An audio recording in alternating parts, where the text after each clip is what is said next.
Hello everyone, welcome to Forest Namesake. I'm Martina, this is Valentine, my daughter, and we are continuing the series that we started last Sunday called Behind the Scenes, talking about hymns, their origin, who wrote them, how they came about, and that kind of thing.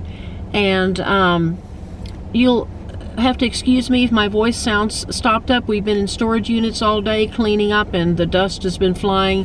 So I apologize if my voice sounds squeaky when we sing these two songs here in a minute. And I'm going to let Valentine begin talking about the song that she selected for today. Well, the song I chose is God Leads Us Along, and that's the first song that we posted on the channel. Me and my mom sang that together and harmonized, and it meant a lot to me during that time in our life. It was a very difficult time before homelessness, very stressful. The man who wrote it is George A. Young. No one knows when he was born, probably around 1855, and he wrote the hymn in 1903. He was a carpenter and a preacher, made a very meager living, not much to talk about. But over time, he was finally able to build a house. Well, when he and his wife were away at an evangelistic meeting, they came back to a burned down house. Some rowdy group of young men, I suppose, didn't like what he was sharing in his preachings and burned his house to the ground. And so you can imagine how devastating that was for him. He already wasn't making it a lot, and he was so happy to finally have the materials to build a house. I'm assuming not much is known after that time period. I'm hoping that he was able to have a house again for he and his wife. Many years later, I think in the 1930s or 40s, some hymn writer heard about this hymn, God Leads Us Along, and found out that the man's wife, the man had died, the man's wife, was in a poor house. She must have been sick or dying or something like that. He went to visit her, said, "This hymn meant a lot to me. I'm so glad that your husband wrote it." But he was surprised to find that she was in a joyful mood, despite all of the hardships that she'd been through. She said, "You know what, I'm glad that God does lead us, and he led me here. I'm here to witness to people. I can share the gospel to others." And, you know, a lot of these people are in this poorhouse, they're dying, and, you know, so she was there to kind of lead them, hopefully, to heaven. I mean, God is the one who leads us to heaven, but she was the spokeswoman. So, that's a sweet story. Yes. Now we are going to attempt to sing the lyrics for you. Let me see if you can see that. Okay.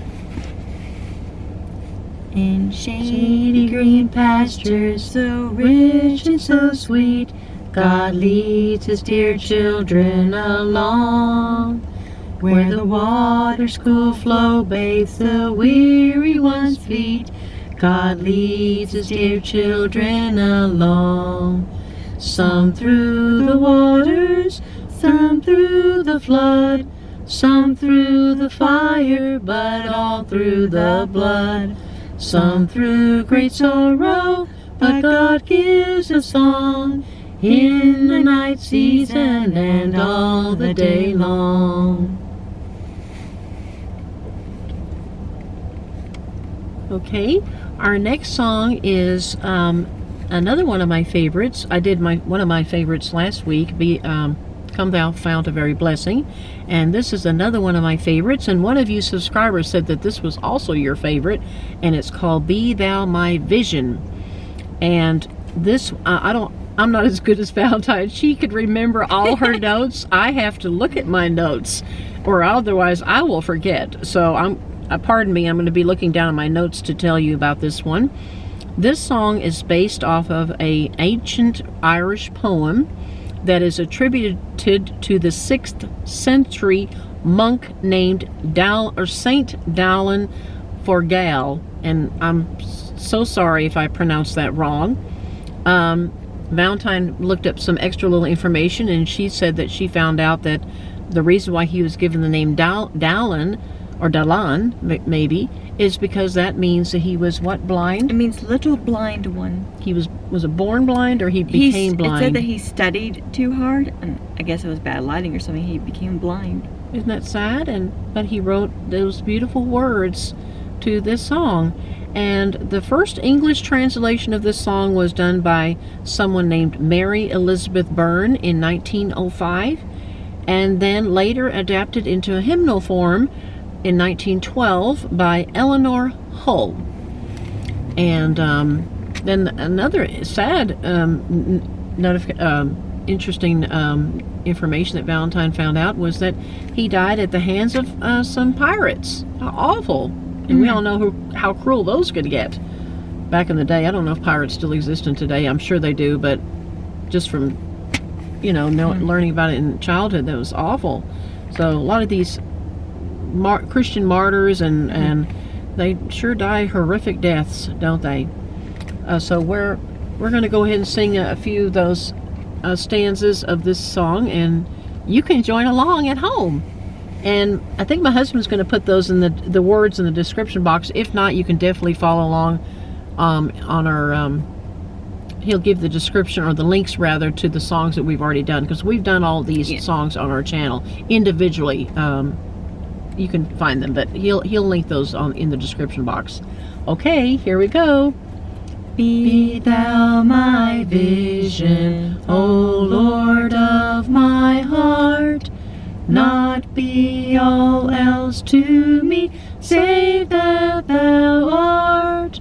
Thou my best thought, by day or by night. Waking or sleeping, thy presence my light.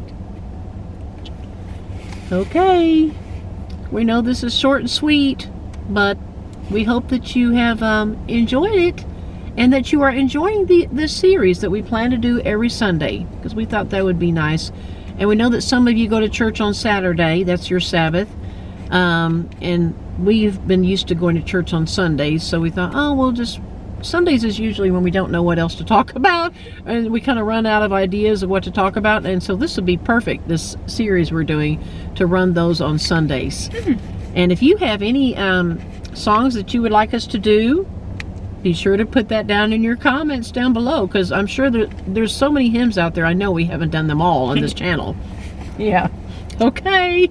So remember, if you want to hear the songs that we've already done, look at the description box. There'll be links in there.